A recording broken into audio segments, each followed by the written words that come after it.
The Last of Us, Episode 5. Episode 5 follows some similar steps to Episode 3 as it decides to focus on other characters apart from Joel and Ellie, although it's more of an even split as we get introduced to Henry and Sam and then them as they team up with Joel and Ellie in order to try and escape Kansas City. This episode made some interesting changes and alterations in order to weave the episode together efficiently but still, pan out and have the same events that happened in game. A major change, however, was making Sam deaf. Of course, in the game, Sam is not deaf, which was quite a bold move. It's another big change that, is not new to what we've been seeing in this adaptation, but I do think it was quite effective.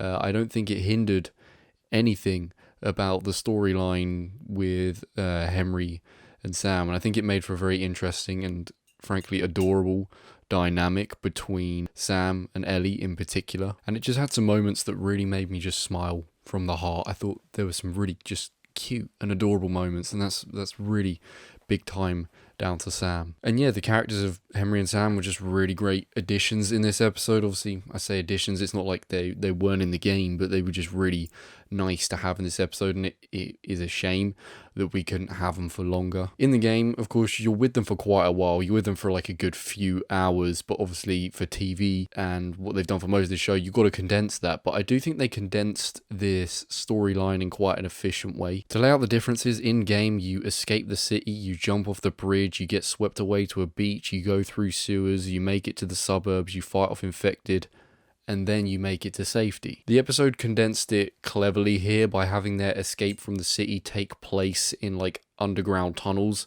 which parallel the sewers, so you get like similar locations sort of implemented through that. And then after the underground segment, they make it straight to the suburbs, and then they make it to safety. So they kind of brought it down to like 3 points rather than like 6 or 7. By condensing it this way, it allowed for more like downtime with these, 4 main characters, which was nice because you still want to spend like a decent amount of time with Henry and Sam without it being focused on just like, the 4 of them fighting infected. You get that downtime, you get those sweet moments to really sort of empathize and get to know and love these characters. However, we did still spend some scenes with Kathleen, and that really still did nothing for me. I find it hard to care for her character at all. I couldn't really sympathize with her. I just couldn't see where she was coming from. Like, in a sense, I guess I do. I get the whole thing that, you find out that Henry is responsible for her brother's death, and that's why she's hell-bent on, trying, to find him and get her revenge. But despite us knowing the reasoning for her, sort of her plot to try and get to Henry, I just still couldn't find like the justification for her screen time. I just think every scene with her, I would rather be spent elsewhere. I do get why the show does it though. I get the whole thing that they don't want any pointless characters in this show. The TV show has made that very, very clear, even with enemies, people that are going to get in Joel's way and Joel is going to kill. That they want characters in this show that have a link to something. They have a purpose.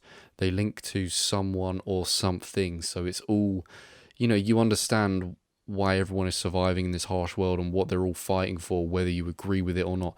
I do get that. I get why they had her as a character and how she connects to, Henry and Sam. But even so, I just wasn't really feeling it. I'm just going to be honest. I wasn't really feeling her character. I didn't enjoy her scenes.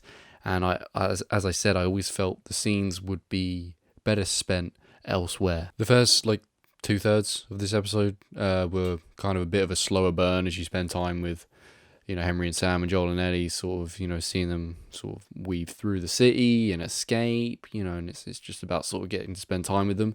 And because of that, I really did get on side with Henry and Sam, maybe even more so than I did in the game. Like I love their version in the game, but I just really loved their version here, as I sort of did with Bill and Frank. I'm almost preferring it. But yeah, the last act of this episode was where it was at. It was superb as chaos just rains down in the suburban street. I loved how similar it looked to the street in game, and the chaos does unfold a little differently, but fucking hell, it was entertaining. The way the infected just spill out of the ground like a plague of ants, and then they're all like attacking the military, and there's just bullets going off everywhere.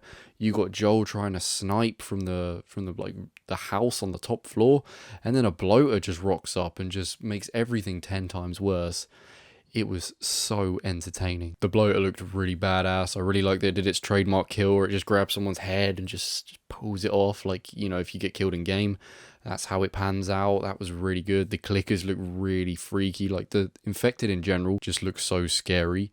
And this whole segment just had my heart racing. There's just so much going on. It was so well executed and orchestrated. I loved the way it panned out. But unfortunately, I knew how this would end. And it was no easier to see on screen than it was in the game. The moment between Ellie and the now infected Sam, it was just very cute, very sweet, very wholesome. You know, it's nice that she actually attempted to try and cure him. Obviously, she has no idea how her immunity works. You know, she's probably doing it more out of the fact that she wants to just try and save him, you know, or at least make him feel like he's going to be saved, because he's just a little boy, you know, and he's terrified and he doesn't want to say anything. So it was just very cute, and it just shows, you know, what a good character Ellie is. And, you know, it was just a real shame to see with Sam. But yeah, it was just kind of heartbreaking to see how it panned out. It was a brutally sad moment on screen as it was in game. Maybe even more brutal here, as, you know, because you've seen this character of Sam obviously for the whole episode, and he's just such like a sweet kid, and then you just see him turn into this like mindless monster controlled by an infection, and then you know you just see what Henry has to do. And yeah, it was just brutal. Big credit to the acting here. It was really exceptional. I think a lot of the credit has to go to, you know, the young actor playing Sam. I think, you know, he knocked it out of the park, and, you know, he said a whole lot without saying a word. This was a very strong episode. You know, I think it's better than last week's for sure, but I think it's one of those with last week's episode and this, they really just click together perfectly. You almost need the two as one episode. I think that's how they both sort of benefit from each other, because you learn stuff in the first episode, well, in the fourth episode even, that you can't fully sort of understand and put together until you get to this episode, and it just allows it to click together nicely. So I think the two work better if you watch them back to back rather than having them split. Because it's TV, you've got to break it up into episodes. I know how it works, but, you know, I think effectively they work better back to back. But, you know, I got to say, as a player of the game, and I think it's just because I'm a player of the game, maybe other players feel this as well, it does almost feel like the show is moving a bit quick. But I don't think that's like fair, because this is an adaptation of a game, and I'm used to the story being told a certain way, more drawn out, more spaced out, as it is with any video game. So obviously it feels like things are moving quick. It feels like you're not getting enough time with like the characters that get introduced, like Sam and Henry, like Bill. But that's just the way it is, because it's a TV adaptation. I'm sure viewers of the show that haven't played the game don't even think about that as like a thing that pops into their head. So, you know, I think it's just the way I feel about it. But I think as far as a TV adaptation goes, you couldn't really ask for much better than what you're getting. But yeah, this was a great episode nonetheless. 9 out of 10. If you've seen it, let me know what you think about it. Thank you for watching, and I'll see you in the next one. Bye-bye.